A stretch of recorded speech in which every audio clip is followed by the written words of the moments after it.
Ini adalah satu teknik untuk memeriksa apakah saluran telur seorang wanita tersumbat atau tidak.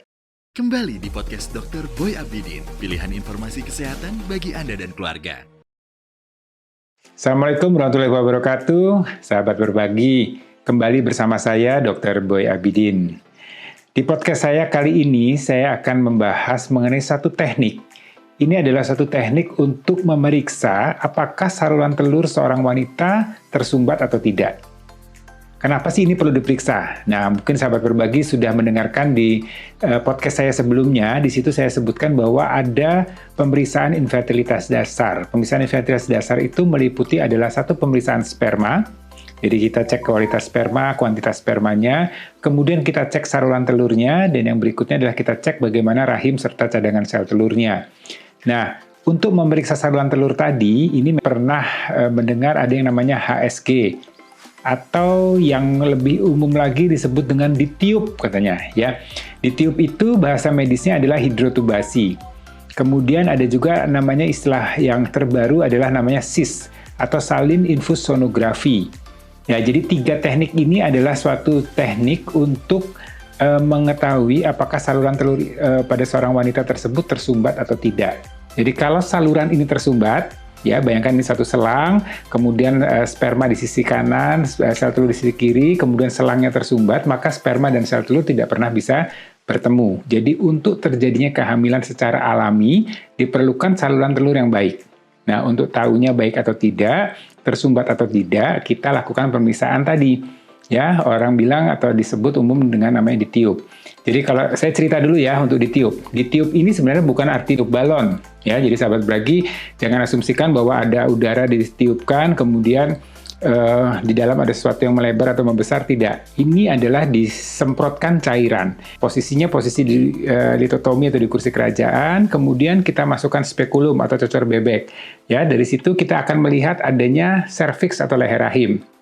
Dari serviks itulah pintu masuk untuk memasukkan selangnya. Ya, jadi selangnya kita masukkan, kemudian kita semprotkan cairan. Memang kekurangan hidrotubasi, kita hanya melakukan penyemprotan cairan dan hanya merasakan atau feeling saja. Ya, jadi kita semprotkan, kemudian cairan itu akan mengalir. Jadi terasa kalau dia disemprotkan kemudian cairan itu mengalir dengan lancar, artinya tidak ada hambatan, berarti kita bisa asumsikan saluran telurnya tidak tersumbat. Tapi kalau pada saat kita semprotkan, kemudian terasa tersendat, nah kemungkinan ini ada sumbatan di sana.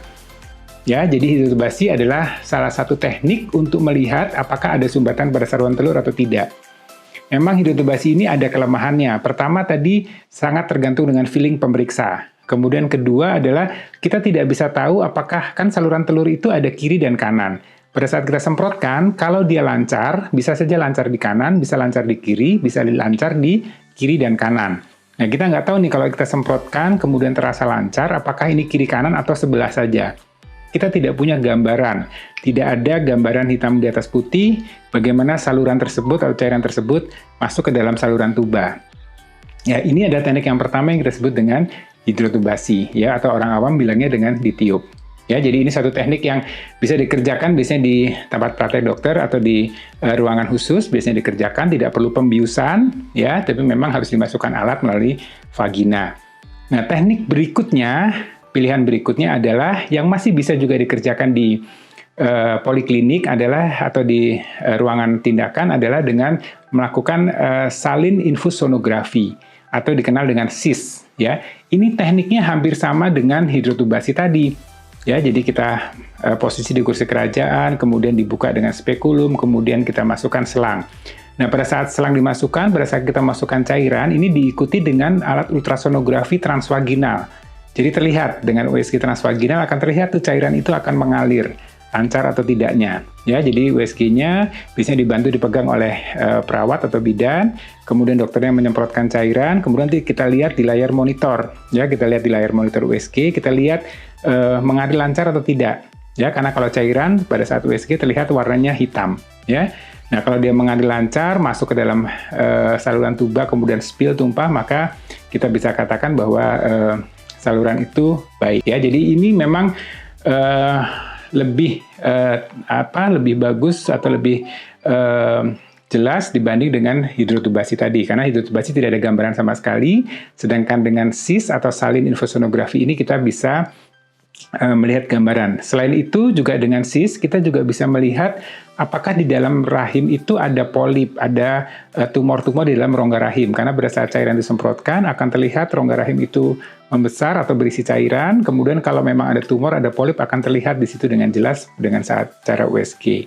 Nah, yang berikutnya ya, teknik berikutnya adalah dengan hysterosalpingografi atau HSG. Ya, jadi HSG ini dikerjakannya di bagian radiologi karena kita perlu ronsen, perlu alat fluoroskopi. Tekniknya sama, hampir sama, jadi posisi litotomi, dimasukkan spekulum, kemudian dimasukkan selang, disemprotkan cairan, hanya bedanya kalau yang HSG ini cairannya adalah cairan kontras. Cairan kontras itu akan terlihat pada saat dilakukan fluoroskopi atau dengan ronsen tadi, dia warnanya putih. Ya, terlihat putih, kemudian dia akan mengisi saluran tuba, ya, akan mengisi saluran tuba kiri dan kanan. Jadi kalau dia mengalir lancar di saluran tuba kiri dan kanan, artinya kita yakin bahwa saluran tuba kiri dan kanan itu baik. Tapi kalau dia berhenti, kita bisa tahu berhentinya di mana, di kiri atau di kanan. Ya, jadi pemisahan-pemisahan tadi itu dilakukan ya biasanya atau umumnya atau secara keseluruhan tidak dengan pembiusan. Ya, jadi HSG, SIS maupun hysterosalpingografi itu tidak melakukan atau tidak dibius. Untuk nyerinya, nah sahabat berbagi, sakit nggak dok? Macam relatif ya. Beberapa ada yang merasa nyaman-nyaman saja, beberapa ada yang perlu diberikan sedikit obat penghilang rasa nyeri. Tapi pemeriksaan ini sangat kita perlukan ya, biasanya untuk pasangan-pasangan infertilitas, untuk sahabat berbagi yang sudah menikah, belum hamil-hamil, sperma bagus, sel telur bagus, rahim bagus secara USG. Kita harus melakukan tadi pemeriksaan cek saluran tubanya. Saluran tuba ini kecil banget ya, lubangnya seperti lubang jarum. Ya, halus sekali ya, ukurannya 2-3 mili aja, jadi tidak besar, jadi tidak mudah dilihat dengan USG biasa. Tapi kita sangat perlukan untuk memastikan bahwa saluran tuba itu tidak ada sumbatan di sana.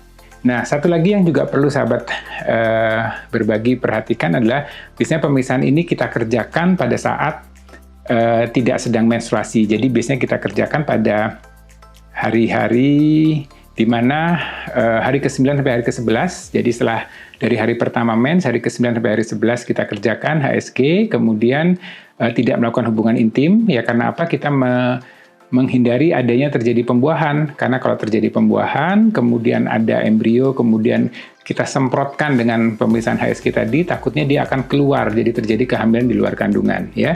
Jadi tidak ada kontak seksual, dilakukan di luar atau setelah mens, hari ke-9 sampai hari ke-11. Ya, jadi setelah tindakan memang kadang agak sedikit mulus-mulus, agak nyeri, tapi itu bisa diberikan obat penghilang nyeri. Ya, jadi untuk sahabat berbagi, itu tadi penjelasan saya ya mengenai pemeriksaan saluran tuba, apakah tersumbat atau tidak, yang disebut atau beberapa pilihan tindakannya dengan hysterosalpingografi, dengan SIS atau salin infosonografi maupun dengan hidrotubasi. Ya, jadi ini kemudian kalau ada tanya nih sahabat berbagi, dok, saya mending mana? Mau hidrotubasi saja, SIS saja, atau HSG saja? Pilihan ya, tergantung kemampuan, tergantung fasilitas yang tersedia di tempat sahabat berbagi tinggal. Ya, jadi ada beberapa tempat yang bisa melakukan HSG, ada juga yang belum bisa HSG, jadi hanya bisa dilakukan hidrotubasi, atau juga ada beberapa tempat yang sudah bisa melakukan salin infosonografi. Jadi ini nanti dikonsultasikan, didiskusikan dulu dengan dokternya, ya. Tapi tujuannya atau intinya kita pengen tahu ada nggak sumbatan di saluran telur yang menghambat terjadinya proses kehamilan.